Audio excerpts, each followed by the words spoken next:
পাঁচটার স্তম্ভ কলমা, নামাজ, জাকাত, রোজা আর হজ। আমরা সাধারণ ভাষাতে বলি কলমা, নামাজ, রোজা, হজ, জাকাত। কি আমরা সর্বপ্রথম আমরা কলমা পড়ে নিয়েছি। কলমা পড়া ফরজ, নামাজ পড়া ফরজ, জাকাত দেওয়া ফরজ, মাস্ট। এবং শুধু তাই নয়, রমজানে বছরে একবার রোজা পালন করা ফরজ। আপনি সারা বছর রোজা পালন করতে হবে না আপনাকে। আর জীবনে একবার হজ করা ফরজ। এটা ইসলামের পাঁচটা স্তম্ভ, ঠিক কিনা? কলমা পড়েছি আমরা সর্বপ্রথম ডক্টর রমেশচন্দ্র দত্তের মহাশয় লেখার মধ্যে আমি যাব।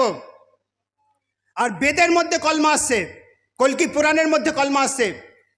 আমরা কলমা পড়েছি লা ইলাহা ইল্লাল্লাহ মুহাম্মাদুর রাসূলুল্লাহ সাল্লাল্লাহু আলাইহি ওয়াসাল্লাম। আমরা কলমা জানি, বেদের মধ্যে কলমা আসছে। রমেশচন্দ্র দত্ত মহাশয় লেখা থেকে আমি বলছি, উনি বলছে লেখার মধ্যে লিখেছে, আমি বেদের মধ্যে কলমা পেয়েছি, কল্কি পুরাণের মধ্যে আমি কলমা পেয়েছি।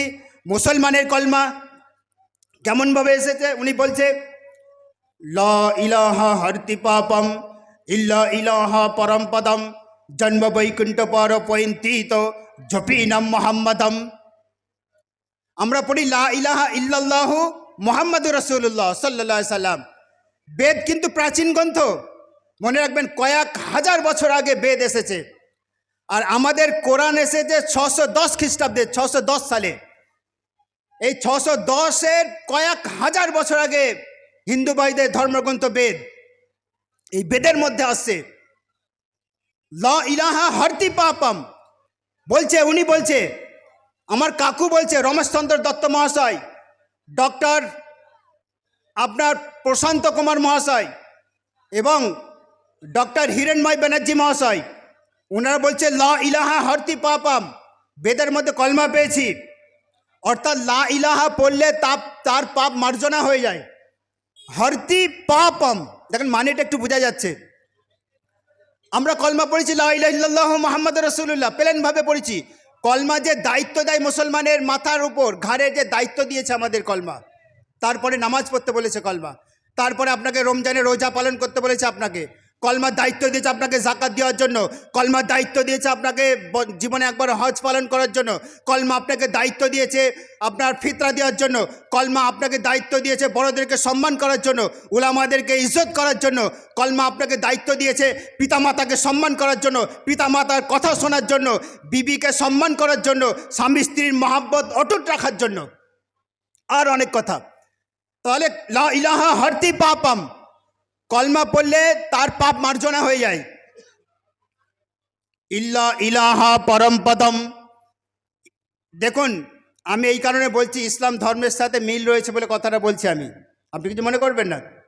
আর যাদের লেখা থেকে বললাম, এটা কোনো মুসলমানের লেখা থেকে নয়, আমি হিন্দু ভাইদের বড় বড় গবেষকদের লেখা থেকে বললাম। ইল্লা ইলাহা পরমপদম, ইল্লাল্লাহ পড়লে দুনিয়ার বুকেতে সম্মানের অধিকারী হয়। যদি ইল্লাল্লাহ পড়ে, ইল্লা ইলাহা, ইল্লা ইলাহা পরমপদম, এটা সংস্কৃত শব্দ। ইল্লাল্লাহ পড়লে দুনিয়াতে সে সম্মানের অধিকারী হয়। এবার আমি কোরআনের একটা আয়াতে যাব। আল্লাহ সুবহানাহু ওয়া তাআলা কোরআনে কারিমের মধ্যে বলছে, অত ইজ্জু মান তাশা ওয়া তুযিল্লু মান তাশা। আল্লাহ বলছে মান সম্মানের মালিক আমি আল্লাহ, আমি খোদা। আমি মান সম্মান দিই দুনিয়ার বুকেতে, যাকে ইচ্ছা করি সম্মান দিই। আর আমি যাকে সম্মানিত করি দুনিয়ার মানুষ তার গলায় ফুলের মালা চাপাই। কথাকে ঠিক না বে ঠিক? আল্লাহ বলছে আমি যাকে সম্মান দিই দুনিয়ার বুকেতে, যাকে কুরসি দিই দুনিয়ার বুকেতে, যাকে আমি চেয়ার দিই দুনিয়ার বুকেতে, যাকে আমি নেতৃত্ব দিই দুনিয়ার বুকেতে, যাকে আমি মন্ত্রিত্ব দিই দুনিয়ার বুকেতে, দুনিয়ার মানুষ তার গলায় ফুলের মালা চাপাই। অত ইজ্জু মান তাশা ওয়া তুযিল্লু মান তাশা। আর আমি যাকে বেইজ্জতি করি, অসম্মান করি, যাকে আমি অসম্মানিত করি, আমি যাকে আমি বেইজ্জতি করি দুনিয়ার বুকেতে, আমি যাকে আমি লাঞ্ছিত করি দুনিয়ার বুকেতে, আমি তাকে দুনিয়ার মানুষই আবার কি করে? জুতোর মালা চাপাই দুনিয়ার বুকেতে। কথাকে ঠিক না বে ঠিক? রাজপথে, প্রকাশ্য রাজপথে তার কুশপুতুল পোড়ানো হয়, কেন ওকে বেইজ্জতি করেছে আল্লাহ সুবহানাহু ওয়া তাআলা। তাই আল্লাহ সুবহানাহু ওয়া তাআলা বলছে অত ইজ্জু মান তাসা ওয়া তুযিল্লু মান তাসা। আল্লাহ বলছে মান সম্মানের মালিক আমি আল্লাহ। বেদের কয়েক হাজার বছর আগে বেদ বলেছে ইল্লা ইলাহা পরমপদম, দুনিয়ার বুকেতে যদি ইল্লাল্লাহর প্রতি আমল করো, বাস্তবে রূপ দাও, তাহলে উপরওয়ালা তোমাকে সম্মানের অধিকারী করবে। জন্ম বৈকুণ্ঠ পর পৈন্তিত, যদি তুমি চির জনম জনম স্বর্গে বাস করতে চাও, তুমি চির জনম জনম জান্নাতে বাস করতে চাও, তুমি চির জনম জনম আবাদান আবাদা যদি বেহেশতের মধ্যে জান্নাতের মধ্যে বাস করতে চাও, আরবিতে বলে আবাদান আবাদা, ইংরেজিতে বলে এন্ডলেস, বাংলায় বলে অশেষ। আমরা যদি নামাজ পড়ি, কোরআন পড়ি, রোজা পালন করি, হজ পালন করি, আবাদান আবাদা। আল্লাহ সুবহানাহু ওয়া তাআলা বলেছে তোমরা মুসলমান আবার নর এবং নারী আবাদান আবাদা, তোমরা জান্নাতের মধ্যে অবস্থান করবে নামাজ পড়ার কারণে শুধু। আর বেদ বলছে জন্ম বৈকুণ্ঠ পর অপৈন্তিত জপি নাম মোহাম্মদম, তোমরা যদি চির জনম জনম স্বর্গে বাস করতে চাও, প্যারাডাইসে বাস করতে চাও, হেভেনে বাস করতে চাও, তাহলে জপি, দেখুন মানেটা একটু বুঝতে পারবেন আপনি, জপি নাম মোহাম্মদম, মোহাম্মদের নামকে জপ করো, বুঝতে পারছেন? তাহলে এইখানে একটু ব্যাখ্যা করি আমি, মোহাম্মদের নামকে জপ করো মানে কি? আল্লাহ রসুল সাল্লাল্লাহু আলাইহি সাল্লাম, হযরত মুহাম্মদ মুস্তাফা সাল্লাল্লাহু আলাইহি সাল্লাম, তার কথাকে আমল করা, তাই না?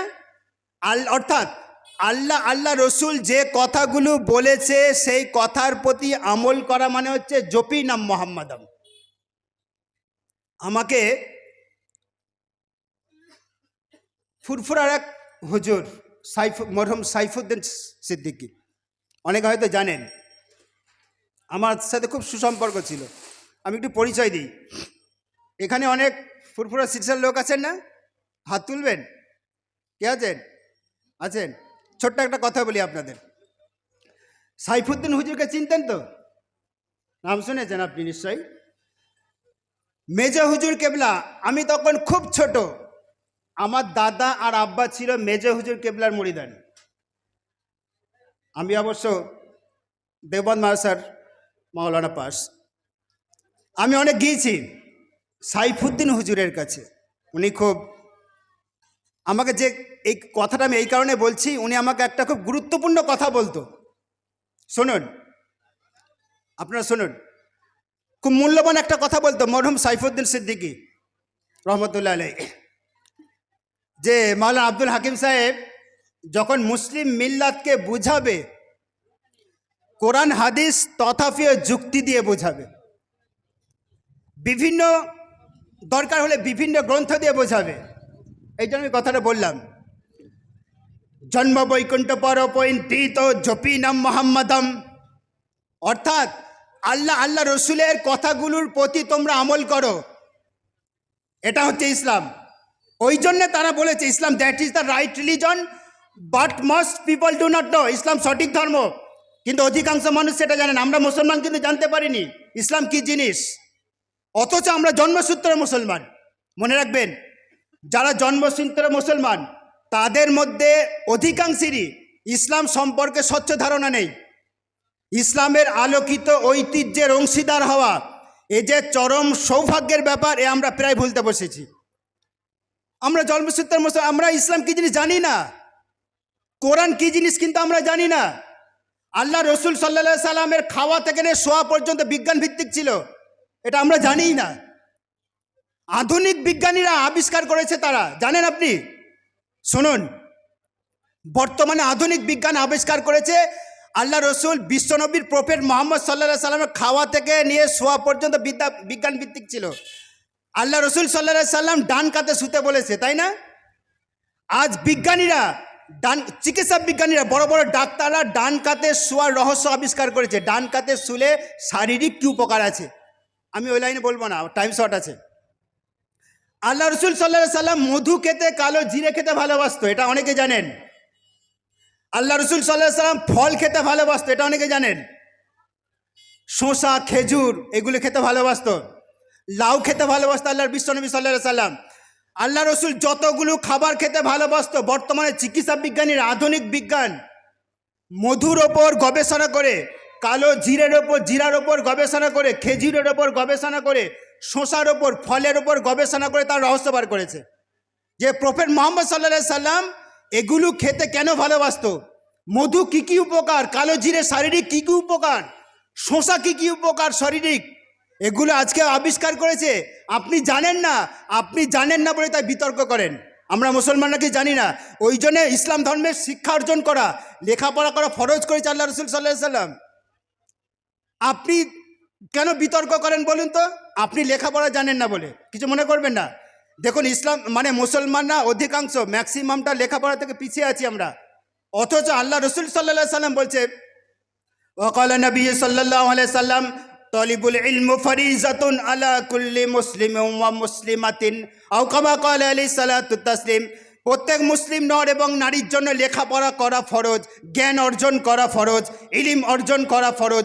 ওই ইলিম তুমি অর্জন করো, ওই লেখাপড়া তুমি অর্জন করো যে লেখাপড়া তোমাকে আল্লাহকে চেনাতে পারবে, যে লেখাপড়া তোমাকে 5 ওয়াক্ত নামাজ পড়াতে পারবে, যে লেখাপড়া তোমার পিতামাতাকে শ্রদ্ধা করাতে পারবে, যে লেখাপড়া তোমার উলামাদের সম্মান করাতে পারবে, যে লেখাপড়া যে জ্ঞান তোমার ছোটদেরকে স্নেহ করতে পারবে, যে লেখাপড়া যে জ্ঞান তোমাকে জাকাত দেওয়াতে পারবে, যে লেখাপড়া যে জ্ঞান যে ইলম তোমাকে হজ করাতে পারবে, তোমরা ওই জ্ঞান ওই লেখাপড়া অর্জন করো। যেমন নামাজ পড়া ফরজ, লেখাপড়া করা ফরজ, মনে রাখবেন এটা। আজকে আমরা লেখাপড়া জানি না বলে বিতর্ক অশান্তি সৃষ্টি করি, সংসারে করি, সমাজে করি, দেশে করি। সংসারে কেমন করি দেখবেন, বিবির সাথে স্বামী স্ত্রীর মিল নেই, গভীর রাত্রিতে মদ খেয়ে এসে স্বামী স্ত্রীর দ্বন্দ্ব, আকসার মানে অধিকাংশ সংসারে দেখবেন। আমাদের মুসলিম সমাজে অনেক মাতাল আছে, অথচ আল্লাহ সুবহানাহু ওয়া তাআলা কোরআনে কারিমের মধ্যে বলছে ইয়া আইয়ুহাল্লাযীনা আমানু ইন্নামাল খামরু ওয়াল মাইসিরু, হে বিশ্বাসী বান্দাগণ, তোমাদের জন্য মদ এবং জুয়াকে হারাম করা হয়েছে। কি মদ হারাম না ইসলাম ধর্মে? কি বলছেন? সাড়া দিচ্ছেন না কেন? মদ, জুয়া, সাট্টা, গেঁজা, হিরোইন এগুলো হচ্ছে ইসলাম ধর্মে হারাম। ফাজতানিবুহু, আল্লাহ বলছে এগুলি থেকে তোমরা দূরে থাকো, লাআল্লাকুম তুফলিহুন, যদি তোমরা দূরে থাকো তাহলে আশা করি তোমরা সফলতা অর্জন করবে। আচ্ছা, আমাদের মুসলিমদের মধ্যে মদ, সাট্টা, জুয়া, গেঁজা, হিরোইন, ড্রাগস এগুলো আছে না নেই? যুবকদের মধ্যে আছে এগুলো। আর কিছু যুবক দেখবেন মদ খেয়ে অশান্তি করে সংসারের মধ্যে। আমি প্রমাণ রেখে কথা বলছি, আমি গল্প করছি না, কিন্তু বাস্তব বলছি এগুলো, আপনারাও জানেন। অথচ ইসলাম ধর্মে মদকে হারাম করলো। এখানে একটা আমি শিক্ষামূলক কথা বলছি আপনাদের। দেখুন, আমাদের সংসারে আজকে মদ খেয়ে অশান্তি, সাট্টা খেলায়, জুয়া খেলায় যুবক হেরে গিয়েছে, বউয়ের সাথে এসে বাড়িতে এসে অশান্তি করছে। অথচ আমরা বলছি আল্লাহ রসুলের উম্মত আমরা। আপনারা বলুন এবার, আল্লাহ রসুল সাল্লাল্লাহু সাল্লামের একাধিক বিবি ছিল কি ছিল না? কোনোদিন কোনো বক্তার মুখে, আলেমের মুখে শুনেছেন আপনারা অমক বউয়ের সাথে, খাদিজার সাথে, আয়েশার সাথে ঝগড়া হয়েছিল? শুনেছেন কোনোদিন? একাধিক বিবি ছিল। সাংসারিক জীবনে কোনোদিন কোনো বউয়ের সাথে, কোনো স্ত্রীর সাথে, কোনো বিবির সাথে টকরাও হয়েছিল, ঝগড়া হয়েছিল? শুনেছেন কোনোদিন? তাহলে কেন আমাদের সংসারে অশান্তি হবে? আজ মদ খেয়ে সমাজে অশান্তি করছে মুসলিম যুবক। কেন আজকে মদকে হারাম করে? মদ স্পর্শ করবো না। আল্লাহ রসুল সাল্লাল্লাহু আলাইহি সাল্লাম বলছে মদ হারাম। মদ খেলে তোমার 40 দিন নামাজ কবুল হবে না, এটা আমি বুখারীর হাদিস বলছি। মদ খেলে তোমাকে আল্লাহ সুবহানাহু ওয়া তাআলা সোজা কিয়ামতের দিনকে সোজা ছুঁড়ে একদম জাহান্নামের মধ্যে ফেলে দেবে, এটা আমি তিরমিজি শরীফের হাদিস বলছি। এই জন্য মদকে হারাম করেছে। মদকে কেন হারাম করলো এবার আপনি বলবেন? মদকে এই কারণে হারাম করেছে। আল্লাহ রসুল সাল্লাল্লাহু আলাইহি সাল্লাম বলছে মদ খেলে মানুষের হিতাহিত জ্ঞান শূন্য হয়ে যায়, হিতাহিত জ্ঞান থাকে না। ও বাপকে শালা বলে, বউকে খিস্তি গালিগালাজ করে, পিতা মাতাকে এসে গালিগালাজ করে। পিতা মাতা আজকে তারা নির্যাতিত, মানে মাতাল ছেলের হাতে, বউ আজকে নির্যাতিত মাতাল স্বামীর হাতে, আজকে ছেলে মেয়ে নির্যাতিত মাতাল পিতার হাতে। এটা আপনার দেখতে পাচ্ছেন সমাজের বুকেতে। এই জন্য ইসলাম ধর্মে সম্পূর্ণ যত প্রকার নেশা আছে সমস্ত কিছু নেশাকে হারাম করলে আল্লাহ রসুল বুখারী হাদিস পাকের মধ্যে।